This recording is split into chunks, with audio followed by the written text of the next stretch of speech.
Hacı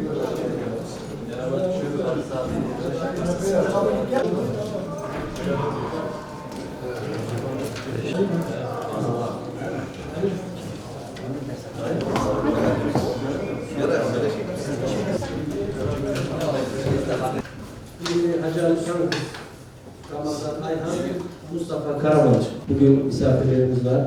Akıllı Üniversitesi Kamu Yönetimi öğrenci kardeşlerimiz. Bugün bizim misafirlerimiz meclisin işleyişini izleyecekler. Hoş geldiniz arkadaşlar.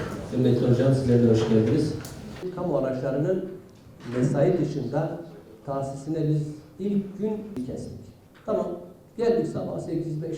Başkan yardımcımız, daire müdürümüz, başkanımız, hani kim nereye nasıl bir kamu hizmeti için gidecekse hızlı yürüyecek bu kamu hizmetimiz. Araçlarında götürüp getirilir. Bazı hizmetlerimiz var. Günün 24 saati ayakta duracak. Haftanın 7 saati teyakkuzda olması gereken temizliktir, park bahçedir, fen işleri. Bu özel istisna hizmetlerden araçta kısıtlama yapmıyoruz. Akşam 5'te mesai bitti, bütün makam araçları garajda kalsın.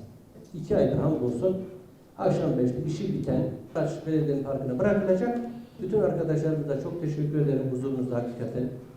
Burada ciddi bir tasarrufumuz var. Benim de cebimde MOTAŞ kartım var. Aracım arızalanır, hasar olur, kaza olur. Yani MOTAŞ'ı kullanırım, otobüsü kullanırım, minibüsü kullanırım. Türkiye'de herhalde bunun en iyi şekilde uygulanan biriyle de biziz.